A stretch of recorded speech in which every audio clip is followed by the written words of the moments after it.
الاهلي مش بعيد، الاهلي مش بعيد. الدنمارك يلا، الدنمارك يلا، الدوري الفنلندي يلا، الدوري الفنلندي يلا.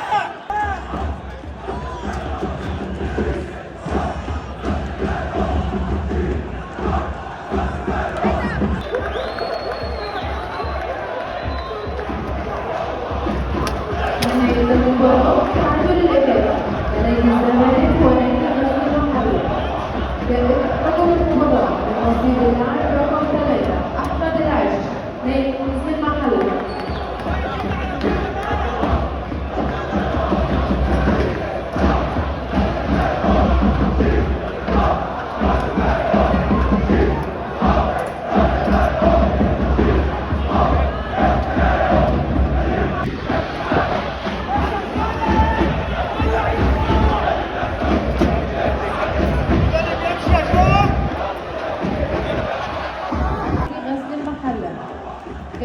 رجل المباراة من نصيب اللاعب رقم 3 أحمد العيش نادي غزل المحلة.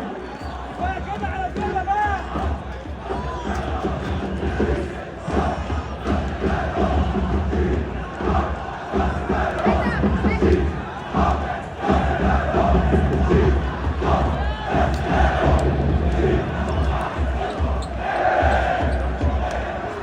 لا مش الناس ما مش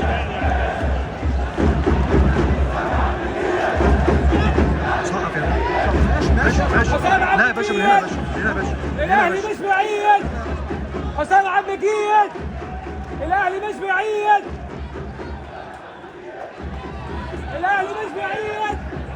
الدنمارك يلا، الدنمارك يلا، الدوري الفنلندي يلا، الدوري الفنلندي يلا.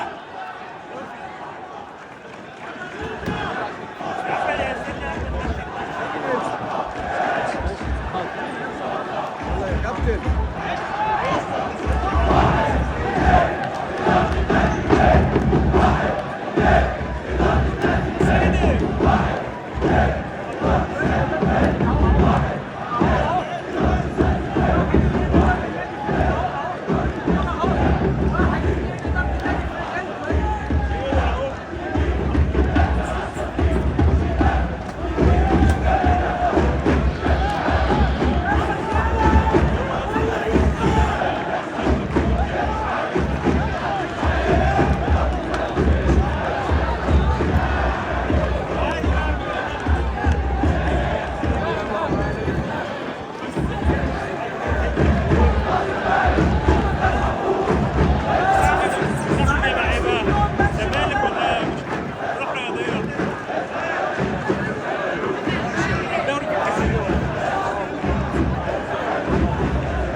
نهاية الشوط الأول قدم نادي الزمالك على نادي غزل المحلة بهدف مقابل لا شيء.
ما ينفعش اللي بيحصل ده، ما ينفعش يا كابتن حسين الأمير اللي بيحصل ده.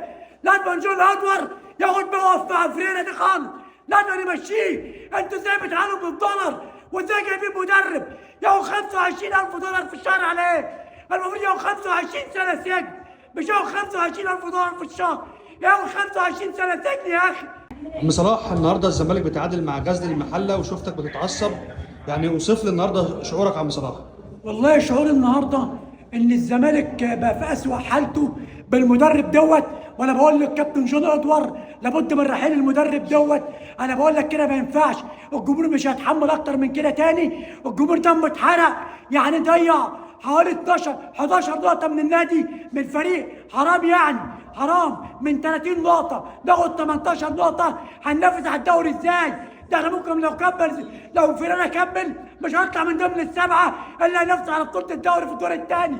ما ينفعش اللي بيحصل ده، ما ينفعش يا كابتن حسين الأمير اللي بيحصل ده. لازم جون ادوار ياخد موقف مع فريرة دي خالص، لازم يمشيه. انتوا ازاي بتعانوا بالدولار وازاي جايبين مدرب ياخد 25,000 دولار في الشهر على ايه؟ المفروض ياخد 25 سنة سجن، مش ياخد 25,000 دولار في الشهر، ياخد 25 سنة سجن يا اخي. ياخد مدرب موت عينات اللعيبه، موت مستواهم. ده مش مدرب يا كابتن. وبقول له جون ادوار، عينيات الصفقات اللي انت جبتها عينياتها مضروبه، لا شيكوبانزا ولا عبد الحميد معالي ولا عطيه الدباغ ولا ادم كايدي، دول ناس يلعبوا نادي الزمالك، دول مش مستوى نادي الزمالك، مش مستوى نادي الزمالك دول يا كابتن جون ادوار. احنا عايزين لعيبه تليك لنادي الزمالك. انا بقول لك مش هتقدر قد المهمه، سيب النادي يا اخي، غيرك يجي يبقى المهمه. انا بقول لك الجمهور مش هيتحمل اكتر من كده تاني. الجمهور فاض بيه، الجمهور فاض بيه يا كابتن حسين، الجمهور فاض بيه. انا بقول لك الجمهور مش هيسكت كده. حرام اللي بيحصل، حرام اللي بيحصل. انا بقول لكم اهو. وشكرا.